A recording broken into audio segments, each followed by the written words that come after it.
Good afternoon. My name is Melissa Mayo, and I'm here to speak with you about something that's very important to me. But before we begin, I'd like to start with a poem. And unfortunately, the author is unknown, but here we go. The wedding bells will ring, and the choirs start to sing, and down the aisle I'll walk to see you with my wedding ring. With so much love and happiness in my heart, as no more will be apart, and all our dreams about to come true. I'll be the perfect wife, and you'll be the perfect wife too. Are you a little surprised about the ending of that poem? Well, unfortunately, my family was very surprised as well. Not about the poem, that is, but about October 17th of this year, which was the day that I got to marry the most beautiful woman in the world. Yes, my wife. Here's a picture of the two of us, one of my favorites. So, today I'm here to speak about legalizing gay marriage. And although you may not be gay or even know someone who's gay, I believe that this topic relates to everyone. Freedom and the power of choice is important to everyone. It's one of those struggles that has been going on in our country and other countries for years. And legalizing gay marriage would allow the same freedom that is so freely given to heterosexual couples. It's not just about the marriage or the ceremony. It's about everything that comes with that. So today we're talking about legalizing gay marriage. And I'm going to go over three main points with you. The first, just real quickly, is the institution of marriage is forever and has always been forever changing. It's not sacred. It has not stayed the same since the beginning. So we're going to talk a little bit about that. And then we're going to address point number 2. Children are neither harmed nor hurt by gay marriages, gay relationships, households, what have you. And then we're going to talk about point number 3, equal rights. Gay people are looking for equal rights, not special rights. There's a difference. So let's start with point number 1. The institution of gay marriage is and has been forever changing. Oops. The origin of marriage has been documented from 2350 BC. That's the first record of marriage we have. And back then, it was mostly so that men could claim their wives as property and to also ensure that their children were their own biological heirs, and so they could carry their name down the line. So it was all about ownership and property. Marriage today is a little bit different. Well, hopefully actually a lot bit different.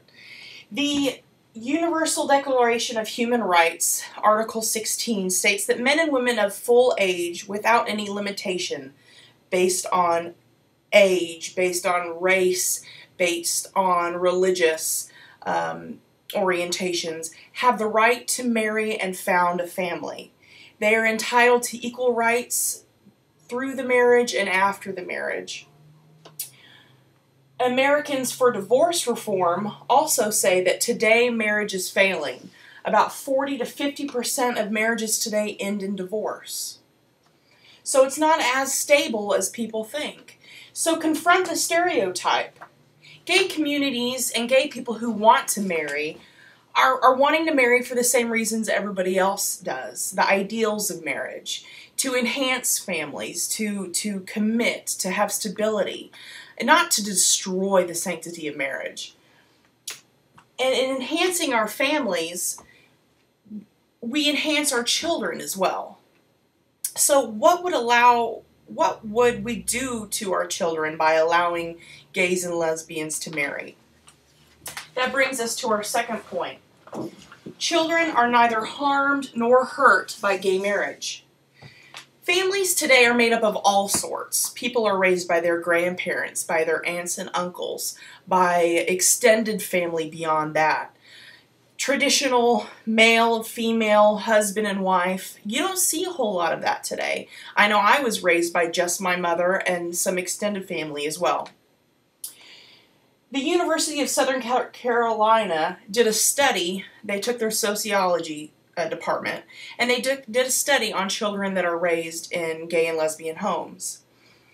And they said that children are less confined by typical stereotypes based on gender. women or young children, girls especially. I wrote right here, I love to dig, because that's not typical of a girl. But they are less confined to stay in the feminine roles, as well as boys. I wrote, I want a hug on here. Males are more in touch with their feminine side as well, and they are more prone to be open to all types of topics and social norms.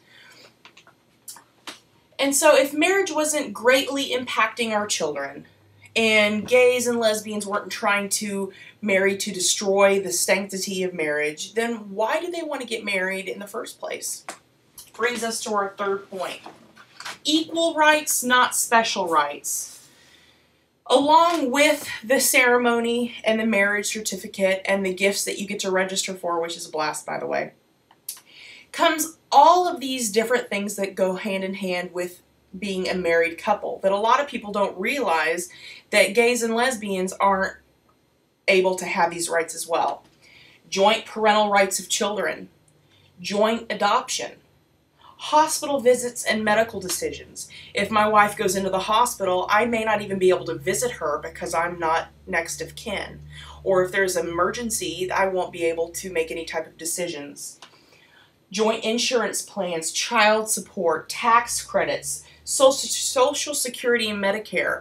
If my wife is sick, I wouldn't be able to take bereavement leave if she passes away, or sick leave from my work to take care of her because she's not technically my wife. So these are also just equal rights that we're asking for. So to review the main points again, remember, the institution of marriage has changed from the beginning and will continue to change.